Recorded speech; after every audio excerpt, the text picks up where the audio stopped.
Assalamualaikum warahmatullahi wabarakatuh.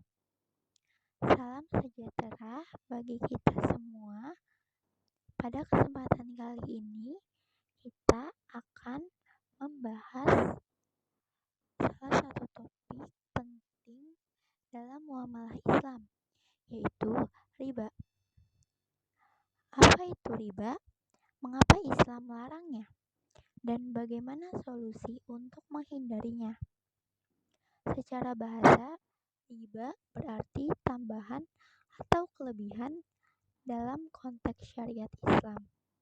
Riba adalah penambahan atau kelebihan yang diambil dalam transaksi tukar-menukar, barang ribawi atau dalam transaksi pinjam-meminjam,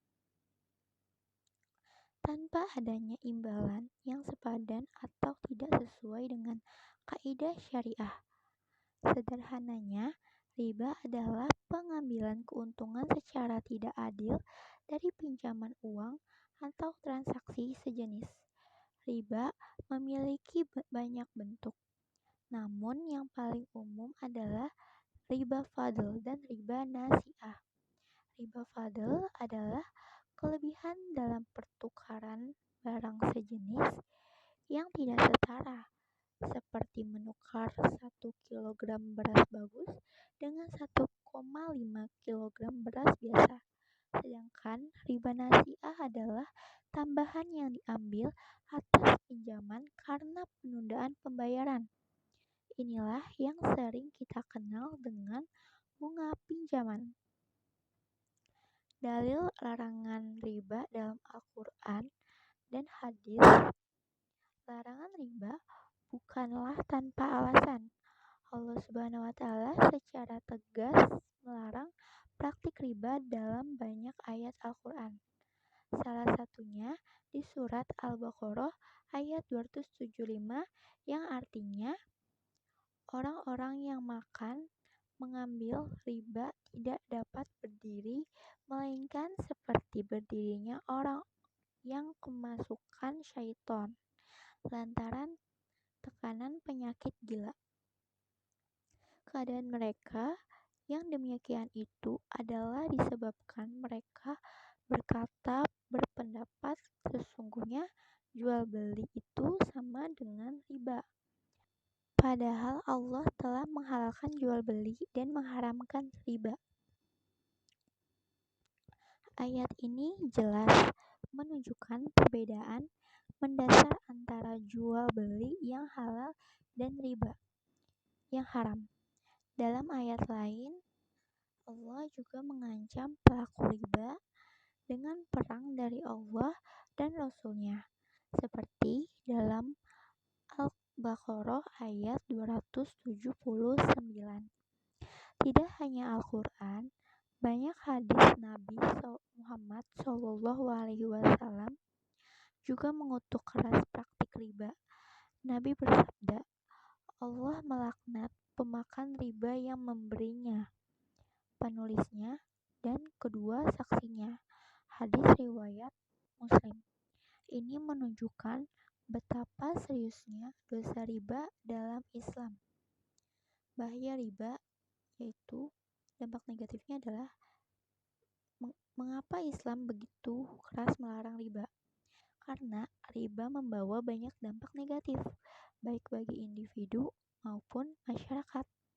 Pertama, riba menimbulkan ketidakadilan ekonomi. Pihak yang berutang akan terus terbebani dan miskin, sementara pihak pemberi utang semakin kaya tanpa usaha yang produktif. Kedua, riba menghambat pertumbuhan ekonomi real.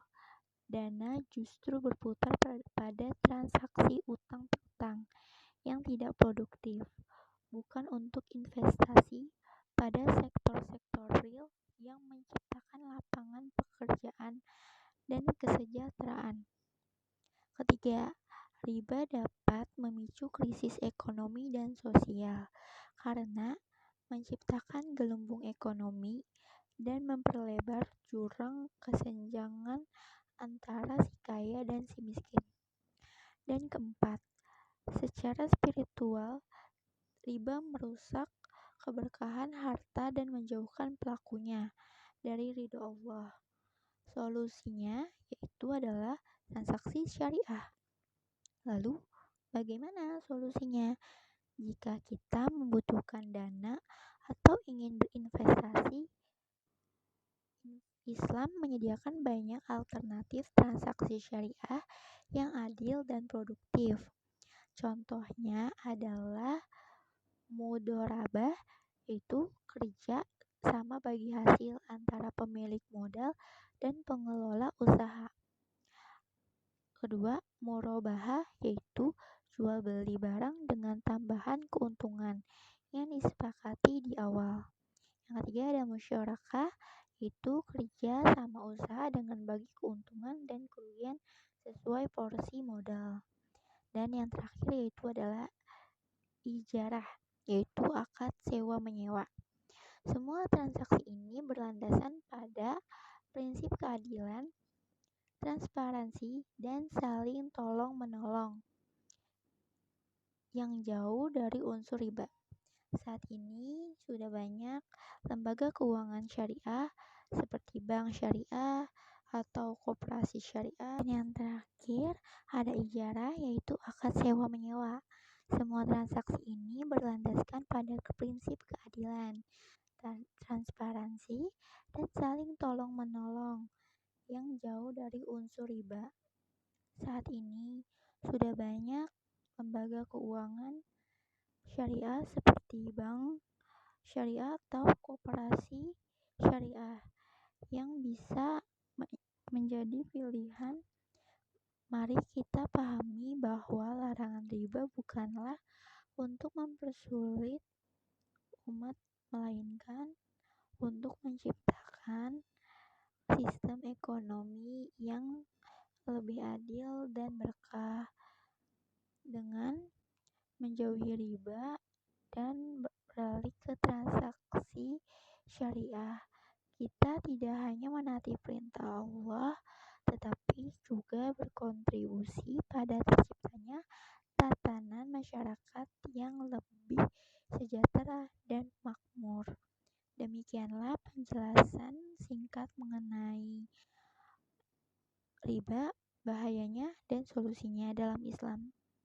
Semoga bermanfaat dan menambah wawasan kita semua. Wassalamualaikum warahmatullahi wabarakatuh.